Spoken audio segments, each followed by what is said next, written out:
If your vehicle's original engine had a distributor and you're using an aftermarket or standalone ECU, keep watching.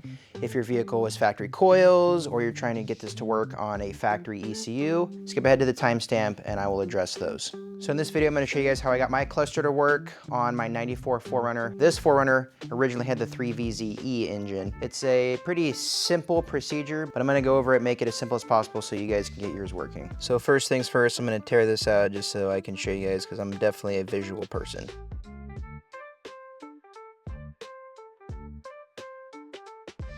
Okay, so we got the cluster out, and also I want to note that my 4Runner was factory electronic Speedo off of the transmission. Some of you guys might be running the mechanical speedometer, which in that case, it's all mechanical, and this video doesn't necessarily apply on this part. We want to get access to this, so we're going to unclip all these clips that I broke a long time ago, because this is where the resistor is that we want to get to work. First, I'm going to talk about the tachometer, and then we'll move to the speedometer. So once you have your tachometer out, look on the back, and you'll see 3 connection points. This is positive, P, that's our power input, our signal input rather, and then negative.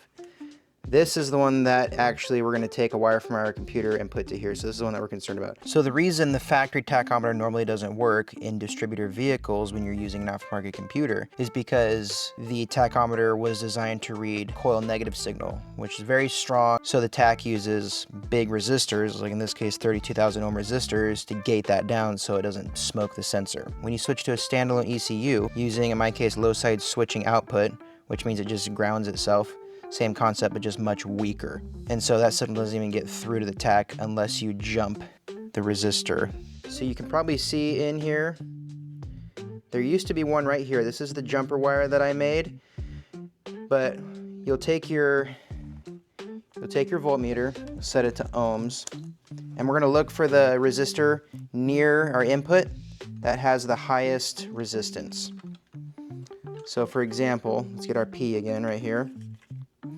Let's measure the resistance on this guy right here, next to my jumper. So if I just pin the back of that, okay, if we pin that, I'm getting 14.9K resistance. So that's a decent amount. With this resistor, before I pulled out and put a jump wire in there, it was reading 32,000 ohms resistance. So there's a lot of resistance going on here. So all you have to do is find the resistor that's the highest. In my case, it was this one, and it's going to be right near your input here. So just poke around. That's a resistor. Was a resistor, but like that's not a resistor. Whichever one is the highest, take it out and put a jumper wire in its place and solder it back in. And that is all you need to do for this part. In this instance, the speedometer doesn't need any modifications. It's just the tachometer, but I'll go over how to wire this up. So now that we got our cluster together, I'll show you where the wires go.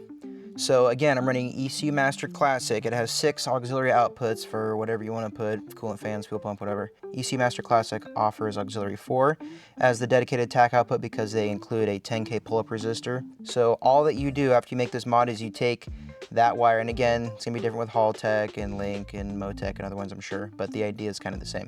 You're gonna take your wire that you've selected for RPM and you're going to plug it in to P right there, your signal input. Get a ring terminal, that's what I did, and screw it into the back there, and it'll work. And that's all there is to it. I'll show you on the computer how I adjust it as far as the RPM multiplier goes. That way you can kind of dial it in and stuff. It's pretty close. Like I'm not trying to set any world records or anything. So I want to talk quickly about the speedometer wiring. So basically there's 2 types of sensors in this case. There's the 3-wire Hall effect sensor, which is going to have a signal wire, a ground, and a power 12-volt switched wire.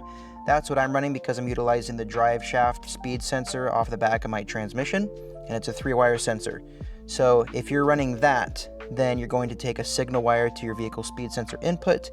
You're going to take your ground to your sensor ground, because mine has a dedicated sensor ground, I'm sure most computers do. And then I just spliced my 12-volt into my 12-volt switched wire. And then you should see it pop up on the computer.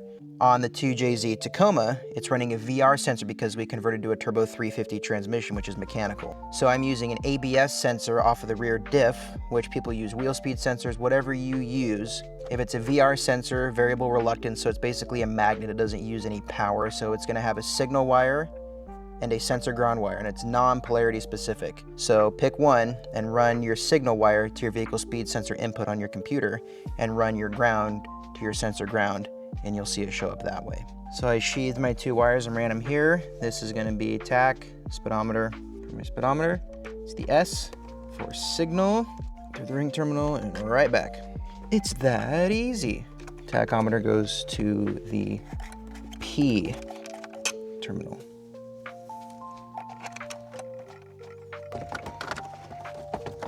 And once that's done, you just be a gangster.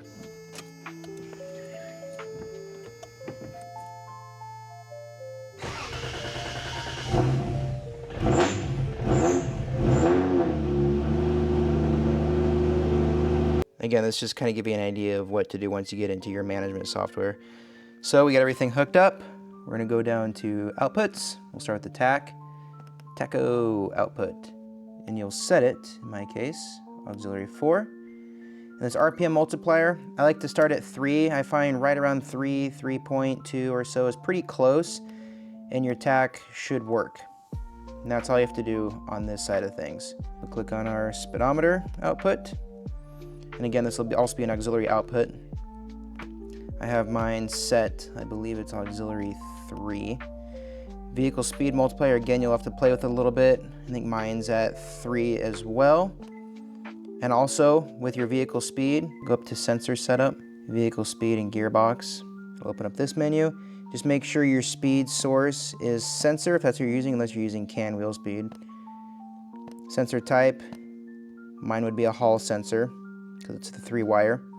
Trigger edge, play with it, whichever one works. It just has to do with basically if it's going to be reading on the falling edge of the drive shaft or the rising edge, like if it's passing it from the top or from the bottom.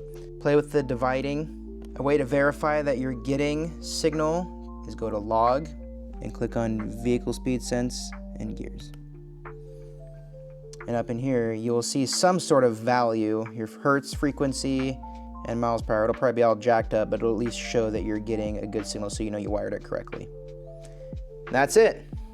Now, for those of you who your original vehicle's engine was COILS and not a distributor, you're going to need a Dakota Digital SGI 100BT, BT for Bluetooth, because you can adjust the settings on your phone. The reason that this resistor mod will not work is because there's no resistors. It's all modern coil technology. So the reason my ECU master won't work with it is because the outputs, the auxiliary outputs on my ECU master are simply low side switching, meaning they just ground themselves again. So what your tachometer needs is a clean square wave signal, which my ECU simply can't do. I can't speak for all ECUs, but in my case it can do it. But with the Dakota Digital, it's able to convert the signal into that strong square wave that the tachometer can read. So you'd run from your computer to the Dakota Digital to your tachometer. And the same goes for your speedometer in this particular case. I'll link a couple good videos as well as the product itself in the description so you can check it out.